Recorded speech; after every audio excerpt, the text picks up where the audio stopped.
Well, I guess here we are. It's your boy JD, and we're on YouTube.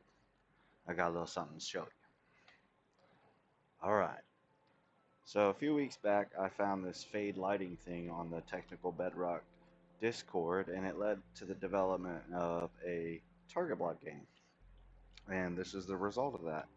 Got a small little showcase here. I'll go over everything. Uh, right here is the target block platform, and it's an interface for the target block. And when you shoot this target block, you see what happens. It'll show us our value, and then it'll go back down. If we had managed to get a bullseye, this copper bulb would have came on, so it'll also tell us that. All right. And the target block platform, more or less, is not a game. It's an interface for the target block so that you can make games. There's an actual game over there. We're going to look at that in a second. This is the B version of the platform. It's just with the circuitry switched around on the opposite side. That was so that I could wire the game up most efficiently, like the shortest distance between the score module. Okay, so how does it all work?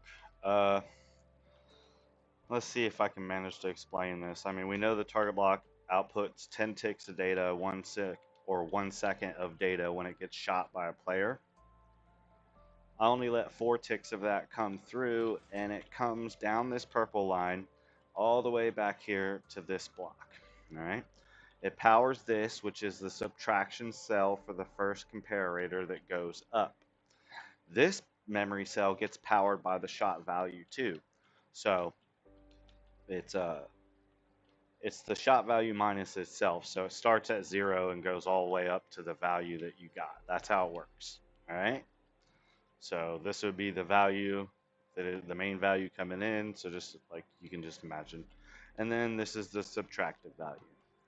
All right, that's going up. That's on the uptake.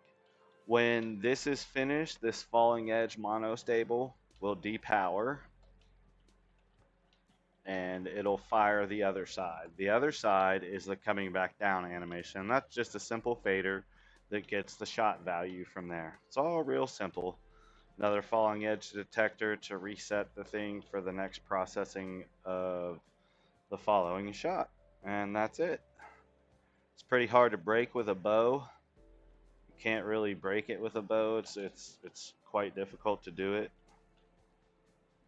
Let me see if I can jam it.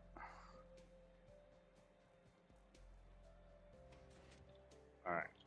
So it's pretty difficult. Oh wait, I managed to do it. You would have to shoot 2 arrows at the thing within 4 game ticks to do that. From a distance, it's nearly impossible to do it because you can't get the draw distance without. It just takes too long. I'm terrible at this YouTube stuff, so hopefully that all makes sense. So that's the target block platform. The target block platform also led to the development of this flush display inputs right back here on this white block, and you can give it a signal strength and it'll display whatever that signal strength is. We got the A and B versions of the wiring, so pretty straightforward. This right here is the logic to the game you see over there in the distance, and we'll take a look at that here in a second. All it really does is take 2 signal strength values, see if they're equal, and then it outputs the greater one.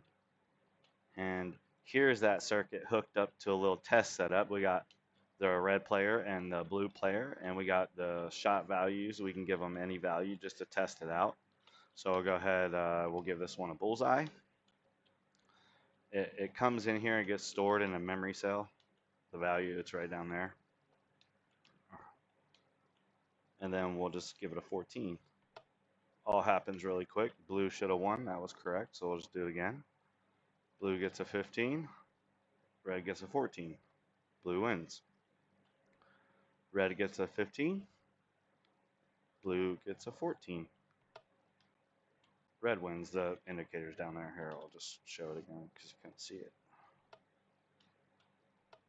All right. And then let's just do a tie. It'll be the orange lights up on the top. All right, so a lot of cool logic right there in a very small device that controls the whole game. All right, so let's go over here and take a look at Archery Duel. It features both the A and B versions of the target block platform. It's got a lot of cool features. Its scoring system is not bullseye based, but you do get points for a bullseye. Uh, when you come over to the game itself is off and in a practice mode, and you can shoot shots, see what their value is. Nothing else will happen though, because you have to turn this game on.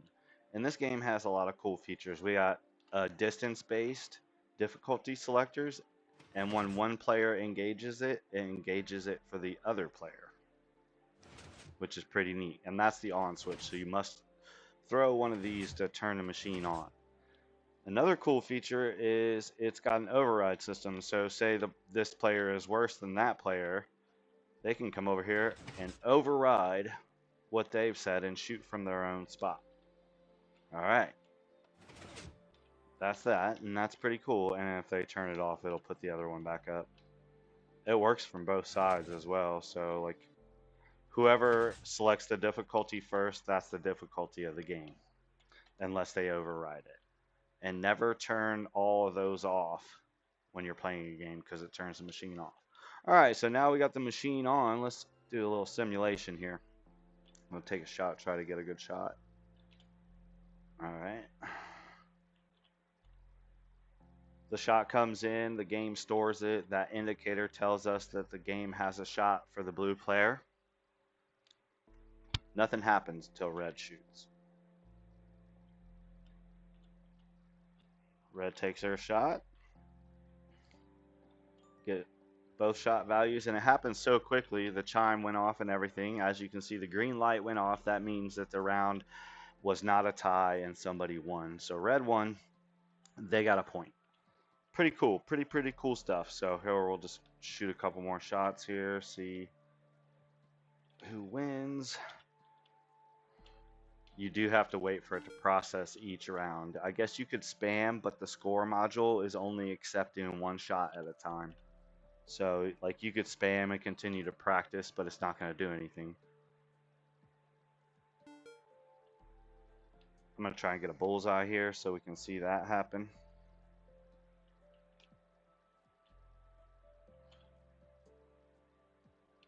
It's so hard to get a bullseye. See, that was the problem with target block games on YouTube. They're all bullseye based scoring. They take forever to play. They're kind of just boring. I can't seem to get a bullseye. Anyway, it only took one of those shot values. We'll just keep playing the game. We'll just keep playing.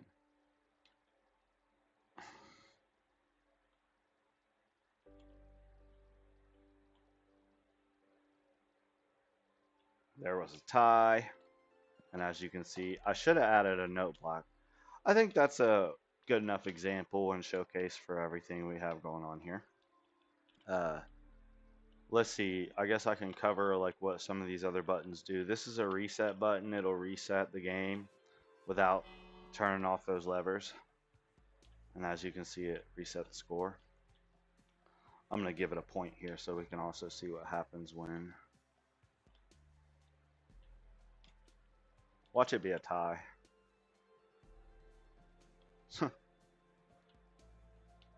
I was thinking that I might do something for ties because they actually happen a lot. Okay, so we got a point. If the players are playing and all these levers go off, then the game will go off. So, as you can see, yellow turned his off, but I had the other side on too, I think. So, is it?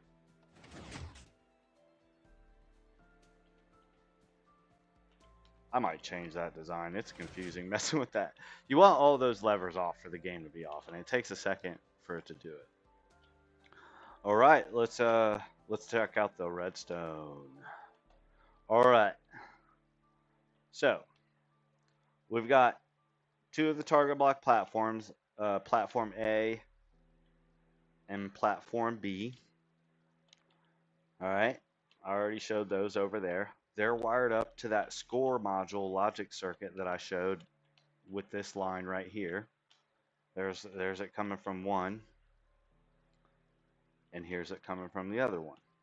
All right. This calculates everything, does the whole score processing, and then triggers these lines down here, which trigger egg furs signal strength counters that are hooked up to displays. Pretty straightforward.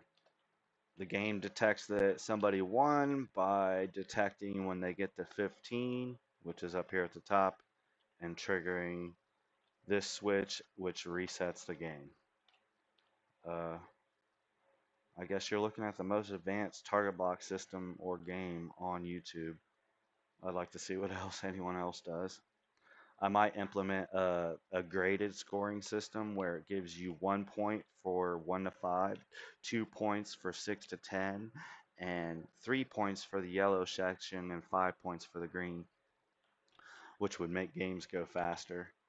Uh, I guess I'll briefly explain how this circuit works. Man,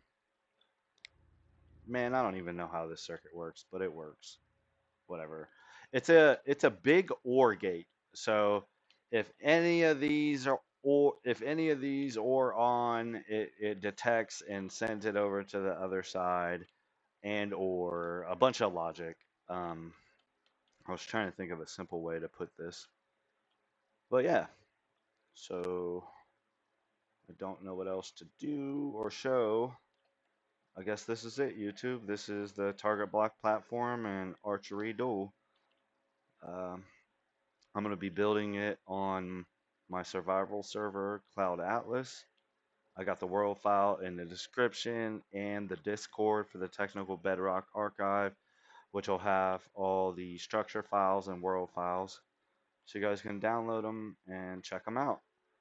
I hope to see some cool designs around YouTube, possibly using the target block platform to make different games. There's all kinds of stuff that can be done. Like you could randomize the distance each round and force the players to shoot from a different distance each round. Um, all kinds of logic possible. But this target block platform does all the heavy lifting. And like I said, it provides the shot value. You can get the shot value from right here. And you can just take that on a comparator line to whatever game logic you want to do. So that's really awesome. I provided the most simple wind detection circuit so that nobody has to think about that. Now you can just think about your game loop and what you want to do. So thank you for watching my YouTube video and coming to my TED Talk. Have a nice day. Oh shoot, wait, what else was I gonna say? I was gonna say some other stuff in this video. Oh yeah, like subscribe and like and join the technical Bedrock archive.